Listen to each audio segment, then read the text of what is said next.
Y'all, since we're on the topic, this is for my ladies. Not necessarily menopausal ladies, but these are for my ladies that have had hysterectomies.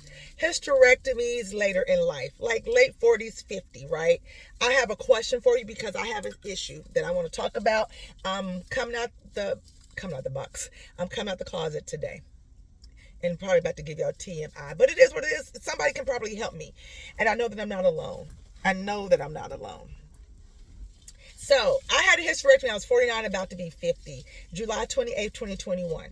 So I was 49 years old. I had a hysterectomy. Mind you, I went through menopause, perimenopause, all that stuff, early 40s. My last cycle was when I was 47. So I've been menopausal. I've been postmenopause since 48, right? So it's not that. I had a hysterectomy only because I had a UFE in 2013 for my fibroids. I had really bad fibroids. And for some reason then my doctor, I refused to get a hysterectomy then. I was only 43, 44, one of them. And I didn't want to do it. Like I was 42 going on 43, I think. And I was like, what if I get married and have kids again? I was crazy. My daughter was already out of high school, damn near out of college. And my boys were probably in middle school. And so I didn't have a hysterectomy. And then the doctor told me I had 3 huge fibroids. And he said, I'm telling you right now, one of them we're going to shrink, but it's probably going to come back because of where it's located. You're going to need a hysterectomy sooner or later. I was like, okay, whatever. We'll deal with that when and if. Well, sure enough, they came back. I had hysterectomies really bad. I had bleeding when I shouldn't have because I was already postmenopausal. And ended up, I had to have a hysterectomy because these fibroids are bad. He's like, you can just not get rid of them or just remove. You can just get rid of the fibroids and just continue to deal with this. Or you can do what you should have done 8-9 years ago. I was like, okay, let's just have hysterectomy. Well, mind you, I've always had a tilted uterus. So sex was, it just wasn't. Sometimes sex just wasn't pleasant all the time because of my tilted uterus, right? So of course I ain't got no uterus now. So I was looking forward to sex. But let me tell y'all something.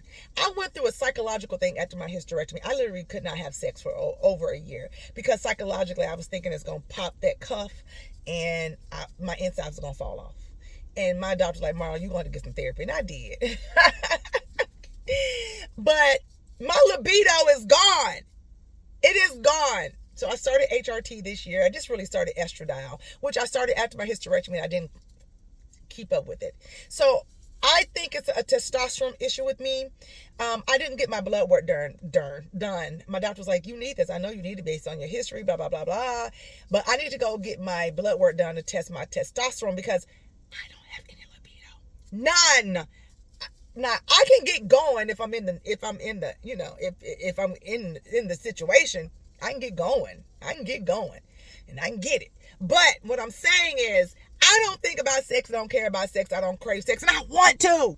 I want to be sitting around and be like, damn, I need some. That's what I want to sit around and think, but I don't because I have no libido. So for those of you who have gone through this, they say it's 2 extremes when you have a hysterectomy. You either your libido is going to increase or you're not going to have it. I met a woman who's just like me. She said, Marla, and she's married. I think she's married. She's like, Marla, I don't have no libido. I said, me either. So they were suggesting pellets. They were suggesting, what should I do? Does anybody else deal with this? I'm going to see a specialist in this type of, HRT and reproductive type of situation before the end of the month because something's got to give. Your girl can't be around here like this. I'm too young and youthful to not want to have it. So if you've experienced it, if you have experienced this, let me know.